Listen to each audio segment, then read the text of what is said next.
Hello everyone, I'm Meteorologist Charlie Ironmonger. Thank you so much for joining me today for your 11 a.m. news and weather update from the First Alert Desk. Now we've got news, well really an update on a news story we brought to you yesterday where it was a fatal crash in Wayne County. We now have the names of the two teenagers that were unfortunately killed in that crash. 18-year-old Joshua Carter Jr. and 16-year-old Braylon Newson were the two passengers killed after the driver of the crash crashed into a tree in Wayne County. Now, the North Carolina State Highway Patrol says Sunday night at around 11:30, a trooper saw a blue Ford Mustang going over 120 miles per hour on Highway 70 in Wayne County. Troopers chased the car, which went into Johnston County and then back into Wayne County, where the driver lost control and crashed into a tree. Carter and Newson were thrown from the car and died on the scene. The 17-year-old driver and 16-year-old front seat passenger were taken to the hospital with injuries. Troopers say alcohol and marijuana were found in the car, and the driver is suspected of being impaired. Two guns were also found in the car, according to troopers. The teenagers were taken into custody. Troopers say the names of the driver and the front seat passenger are not being released because of their respective ages. Charges are also forthcoming, according to officials, but have not been announced at this time. The crash is still under investigation. Now, we also want to highlight a fatal house fire that happened earlier today in Greenville. We just mentioned it to you at about 10:30 when we again have actually have a live reporter on the screen. Chris Cooke is there, and he will have more information on this fire coming up at noon. But what we know so far is that Greenville Fire and Rescue officials say that they were called to a home in the 200 block of Holloman Street for a reported fire at around 6:40 a.m. this morning. Now, when crews got there, they saw smoke and flames coming from the home. Officials say firefighters were able to put out the fire, but the home was significantly damaged. Now, officials say one person died due to injuries caused by the fire. No one else was hurt, according to officials. Greenville Fire and Rescue say the cause of the fire is currently under investigation.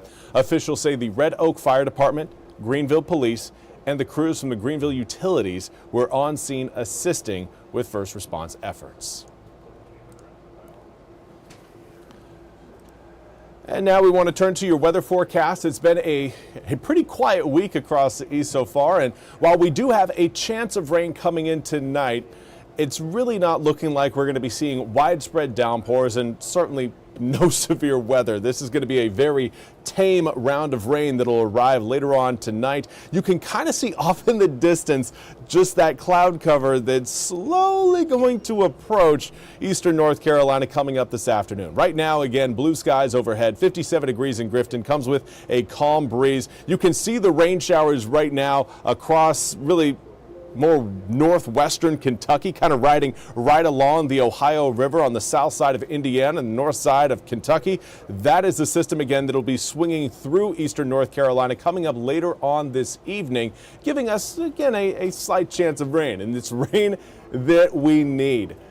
Just about all of eastern North Carolina, save for coastal Pamlico County and down east Carteret County, are in need of the drops. So seeing that we've got rain approaching the east is very encouraging. Right now, air temperatures in the mid to upper 50s. A few of us starting to sneak into the low 60s. Jacksonville, Beaufort, I see you guys, 60, 61 degrees respectively. Stumpy Point right now 64 degrees, but again, Stumpy Point usually trends quite a bit warmer than the surrounding areas. A northeasterly wind today will be swinging around to the south-southeast later on this afternoon, and while wind speed's really not all that impressive right now, wind direction does have an impact and a role to play in the rain showers. Later on tonight, when we get those southerly winds, that's going to bring up our humidity levels, and that's going to lead to a better opportunity for rain showers coming down across the east. That is very encouraging, and something I know that a lot of eastern North Carolina farmers are really looking or really hoping for is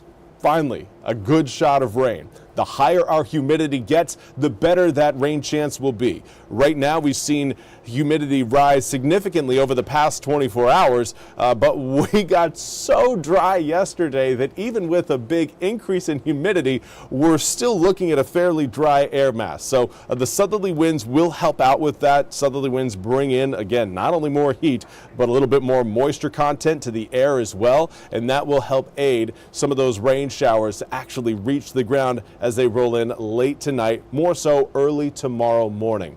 Now, I think by the time we get to around 9 to 10 a.m., we're going to be looking at the backside of that frontal boundary and saying goodbye to the cloud cover. As we make our way into tomorrow afternoon, it's going to be back to the 70s, and we're going to be looking at quite a bit of sunshine. Starting out the day with a southwesterly wind will help boost air temperatures into the low 70s in the afternoon, but it does not look like we're going to be continuing the 70s into Thursday due to the northwesterly winds that'll take hold late Wednesday evening into Wednesday night. We'll have another round of rain, a weak round of rain coming in Friday night into Saturday, and then after that we turn dry for Sunday, Monday, and Tuesday of next week. None of the rain chances this week really look all that widespread, and really we're not anticipating a lot of rain to come out of those weak rain chances. I'd anticipate about 1/4 of an inch at most for what we're going to see tonight. I think most areas are going to be seeing either dry conditions or trace amounts of rain, maybe 1/10 to 2/10 of an inch. Not a lot there, but we will expect to see a little bit more rain out of Friday's system, mostly because we'll go back to your 8-day forecast here real quickly. Friday night into Saturday morning, overnight lows in the upper 50s. That is a great indicator of where your dew points are going to be or how humid the air is. The higher your overnight lows are, generally the more moisture there is in the air mass. So seeing that, we can kind of deduce that we may see a little bit more rain out of Friday night to Saturday morning system than what we're going to see for tonight's system that could linger into Wednesday morning. Anyways, that's all we have time for today's 11 a.m. news and weather update from the First Alert Desk. I want to thank you all so much for joining me. We'll be back with more news and weather coming up at the top of the hour. Until then, have a fantastic rest of your Tuesday.